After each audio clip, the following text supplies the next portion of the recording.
CNN. Subprime. Stop. Question. What is money? What is money? Money is a non-existent theoretical force that has never, does not, and will never exist except in theory on computer screens. People die and starve because they don't have enough digits on a computer screen. It's incredible and it's extraordinary and it's grotesque, but unfortunately it's true. People think, what is money? Well, how is money created? There's another big question. Oh, it's governments. No! It's private banks lending non-existent money called credit. What is credit? There's your credit. That's it. When you go into a bank and you want to borrow $50,000, the bank doesn't print any money. It doesn't move precious metals anywhere.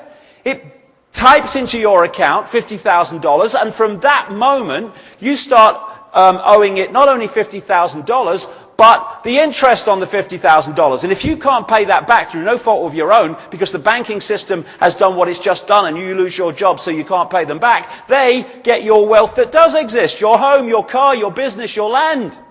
It's been going on for centuries. This is why it has sucked the wealth of the world into the hands of the few. What is an economic boom? It's when there's lots of units of exchange, money in circulation, creating lots of economic activity, which causes people to have confidence in the economic situation. In those times, they get more and more in debt because they're so confident. Or we can have a bigger house, a bigger car, 2 vacations, and all the rest of it. And the banking system, controlled by the same people and coordinated by the same people, have put that out there. Fishing line out. Lots of credit. Hey, what do you mean you earn, $2 an hour? You want a $500,000 mortgage? No problem. Here you go. Gotcha out there. It doesn't matter. We're getting the house eventually anyway.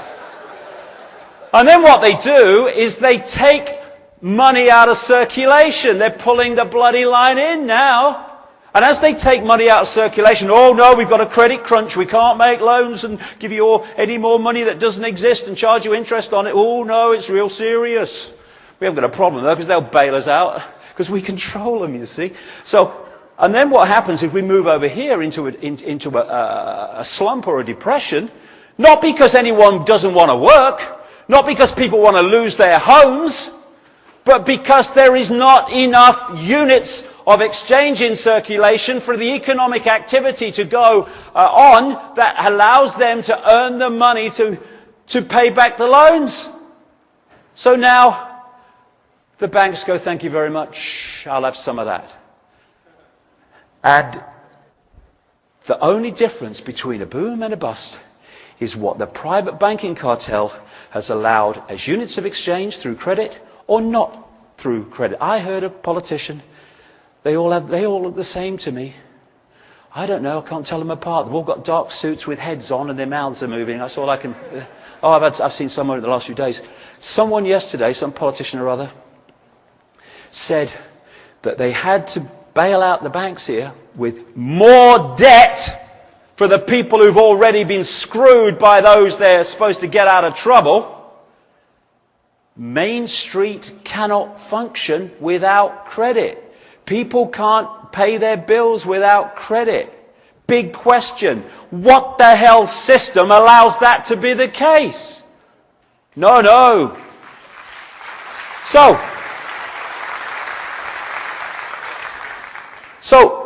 this money thing is in the DNA of society.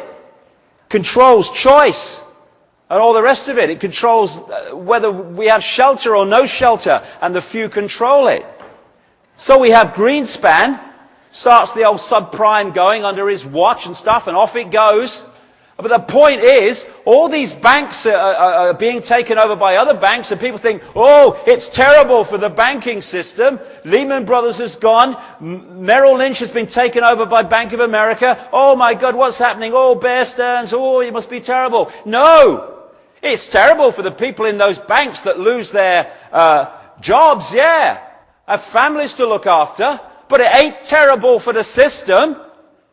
Because this network of people own the game.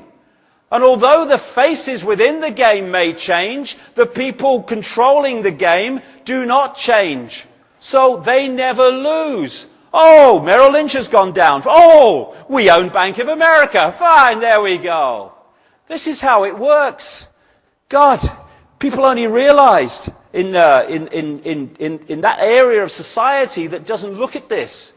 So, like I say, these own the banking game.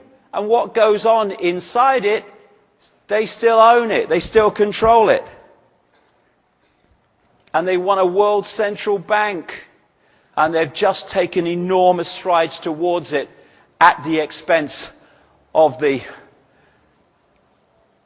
harmony, the peace, and the lives of people.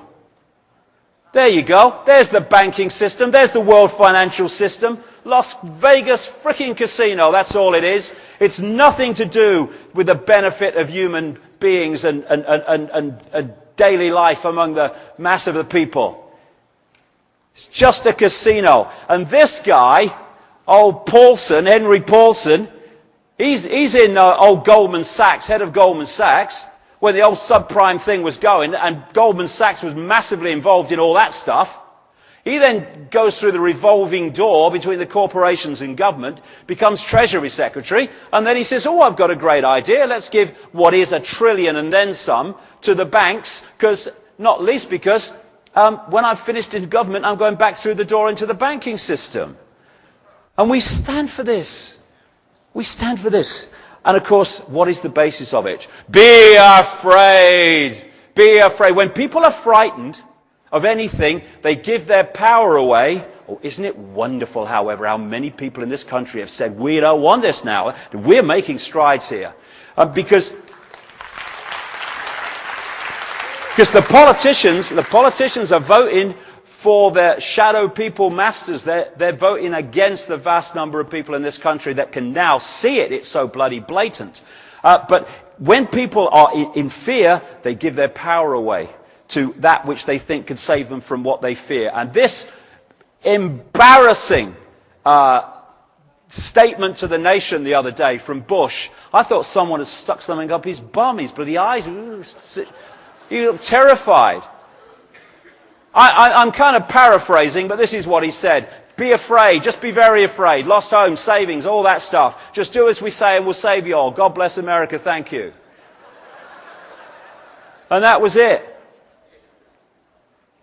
Totalitarian tiptoe. This is another technique of manipulation. You know you're going there, but you know if you go in one leap, the change in society is such that people go, what's going on? What's going on? So you go in as big a leap as you can get, but not too big that you get a big reaction through the change that takes place.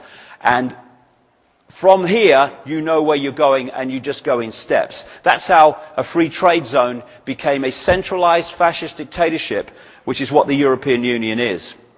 And interestingly, the European Union was created from the start through an organization called the Pan-Europa Movement, which was headed and is still headed to this day by one of these elite bloodlines going back to the ancient world, the Habsburg dynasty.